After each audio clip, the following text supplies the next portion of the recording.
So hello students, in my previous video I was discussing about the male reproductive system, in which we completed about the testes, and today I am going to start with how the sperm is conducted when we talk about the male reproductive system. So we will see the detail how the sperm is conducted from the testes through different ducts, and finally it is ejected out.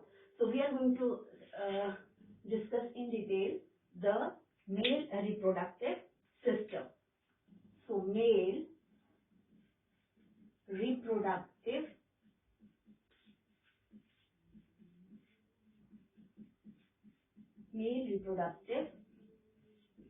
system. So we have where we have understood. I'm drawing it for just a little.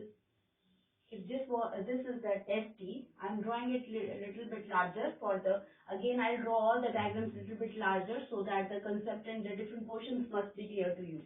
So these testes, these are located in a sacular structure, as we discussed prior also, and that is called as scrotum. I'm not going into again those details, but I'm right away starting with here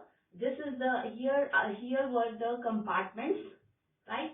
So these were the infoldings, the compartments, right?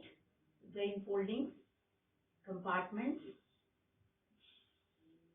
These were called as the testicular septa, and here was the seminiferous tubule, right? So we discussed up till here.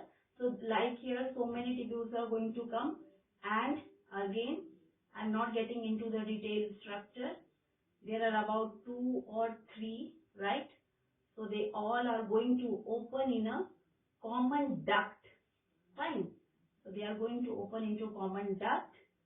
Again, I'm giving just a quick recap, and which is called as rete testi. And then we saw that this rete testi is now again opening into another duct that is called as the vas efferentia, right? And the vas efferentia was opening into another the duct, that is the epididymis, right? So up till here we discussed. Now there is a little, let me label it first. So this is the rete testes, right?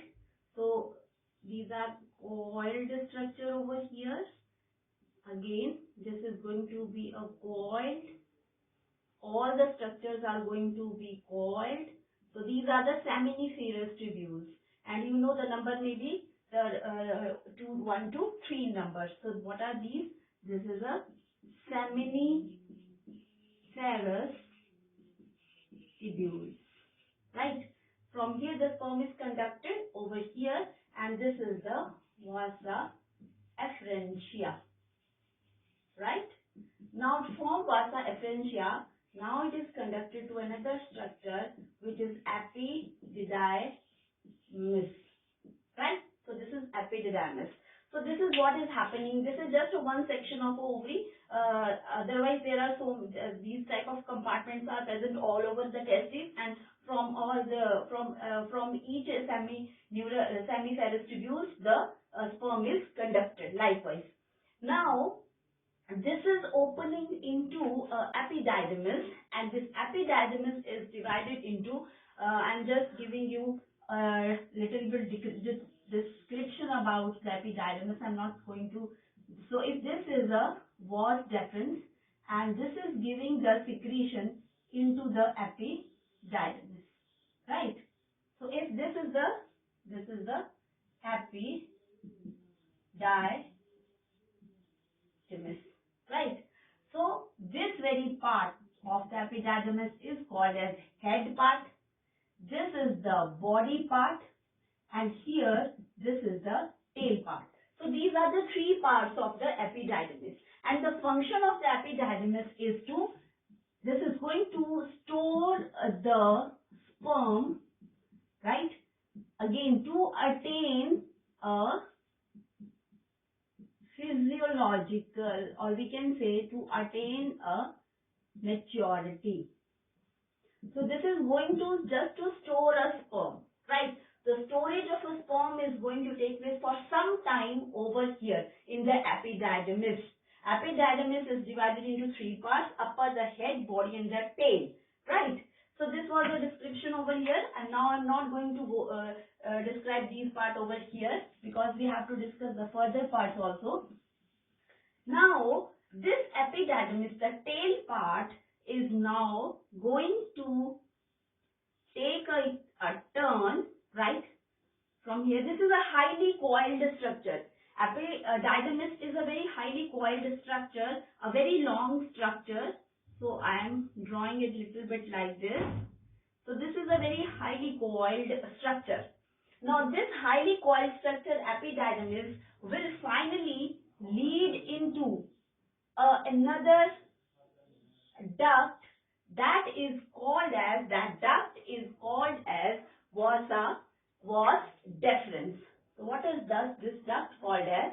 This is vas deferens, right? So now the point is clear. What is the point? Let us first of all just trace the path of the sperm. Sperm is released from, let us trace the path. It is released by the seminiferous tubule. Suppose this black dot, I am taking the supposition of the sperm. How it is moving? It is moving, it is conducted over from these ducts. It is getting over here, which are the retitestes. From retitestes, again they are conducted into another duct, which is called as vasa efferentia. Now vasa efferentia is again conducting them, and the sperm is now into the epididymis. Now from epididymis, the storage of a sperm for a while take place over epididymis, and from epididymis again it will go to another structure. Here suppose this is the sperm, and this is called as vasa deferens. Now just for a while, where this structure vasa deferens is going to be. So from here I am coming over here. This is, suppose, yes, this is the urinary bladder, right? This is the urinary bladder, and here is the urethra. This is the urinary bladder, right? And this is the urethra, okay? And from here is the ureter, right?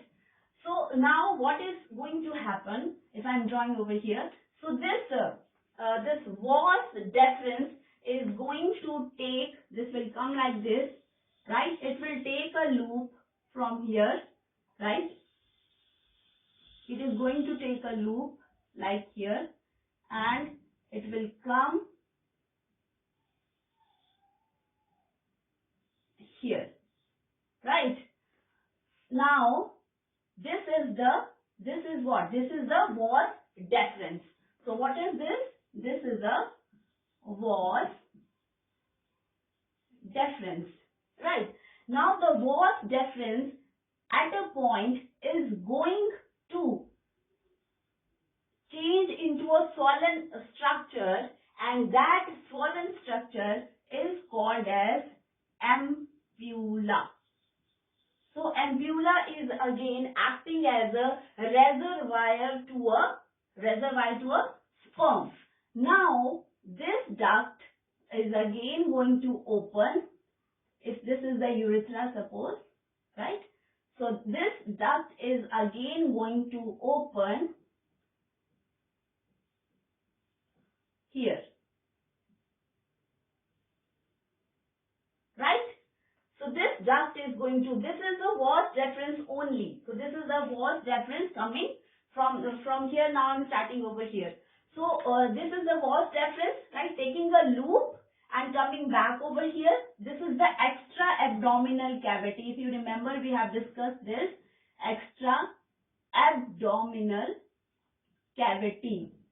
Extra abdominal cavity, right? Now what is happening? This very vas deferens, after this swollen structure of the ampulla, this very duct is called as ejaculatory duct, right? So this is called as ejaculatory duct. What it is going to do? I told you that sperm is entering into the vas deferens. So where we are? Here.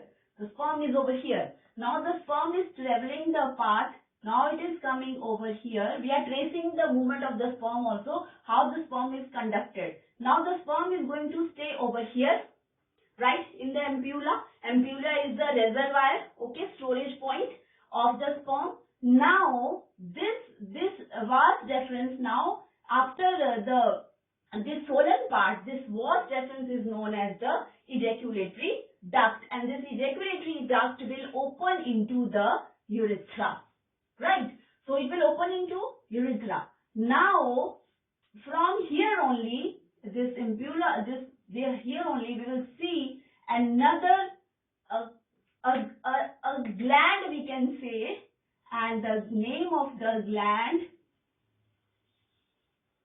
is seminal vesicle, right? So what is the name of this gland? This is the seminal vesicle. So this seminal vesicle is now pouring the secretion directly into the ejaculatory duct. Now at this point, below the urinary bladder, there is again another, let me make it a little bit longer. So there is again a gland present at the base of the, like this. A gland is present over here. So suppose if this is the gland, it will be covering whole the area like this. So this is the gland which is present below this urinary bladder, right? So this is the second gland, and this is called as prostate gland. So what is the name of this gland? This is prostate gland, right? Now again, this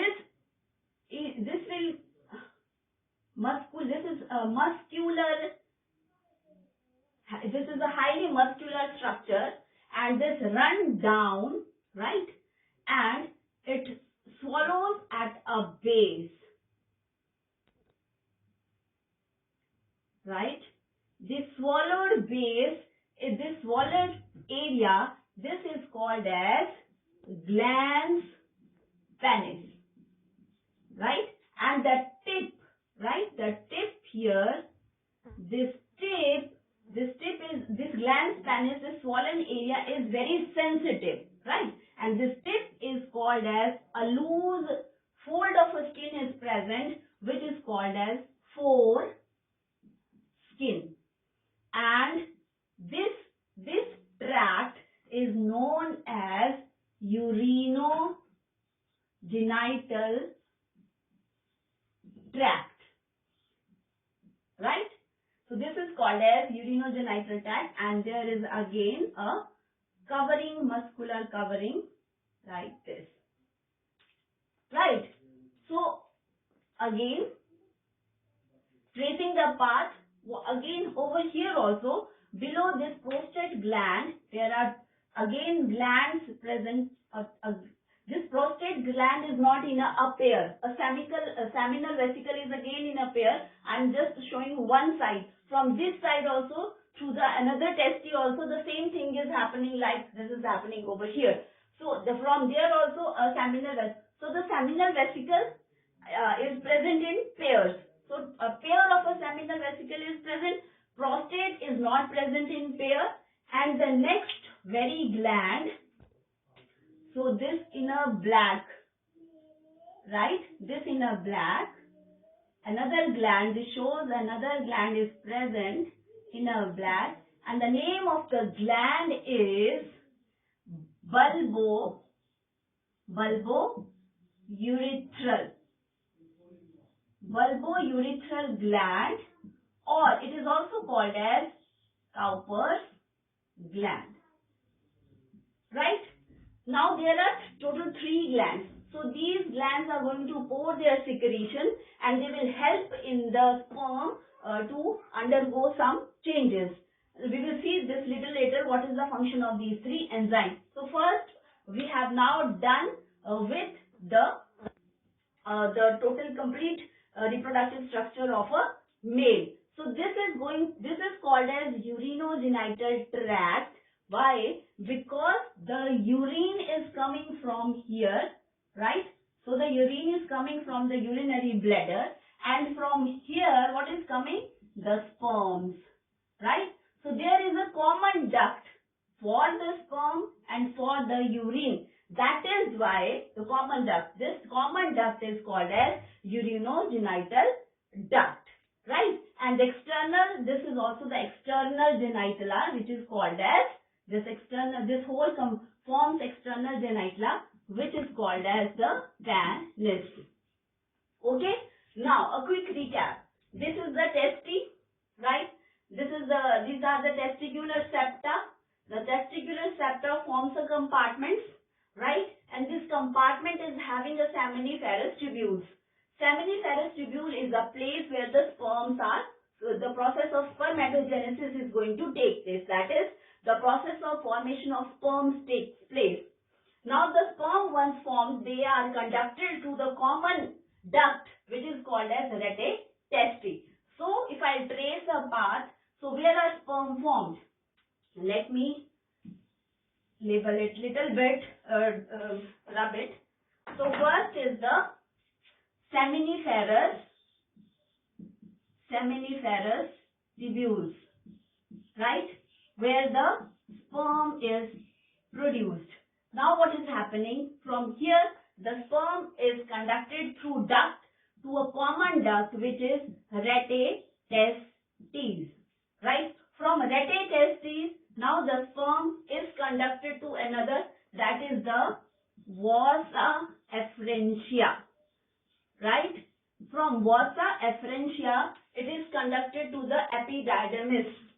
So it goes to epididymis, right? So it goes to epididymis. From epididymis, now the sperm is conducted through vas deferens, right? From vas deferens, the sperm is moved into the ejaculatory duct.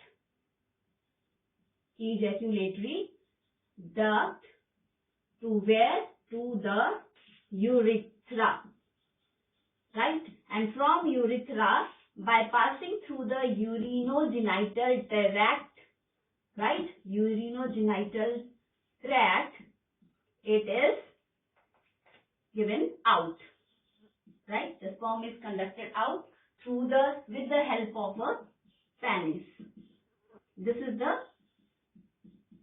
how the sperm is conducted. Which are the different ducts or the structures which are going to be there?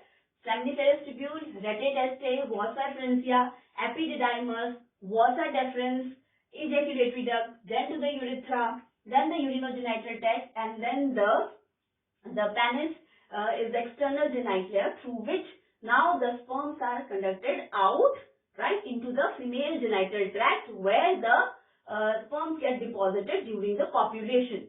So this is a detailed structure of a human, or rather a male reproductive system. Now coming into the details of the functions of the glands. There are three main glands in this male reproductive system, and we know the first is the seminal vesicle, right?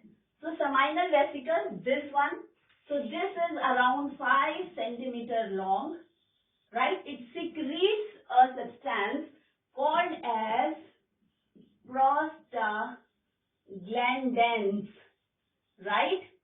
And this prostaglandins, this helps in making the sperm active, right?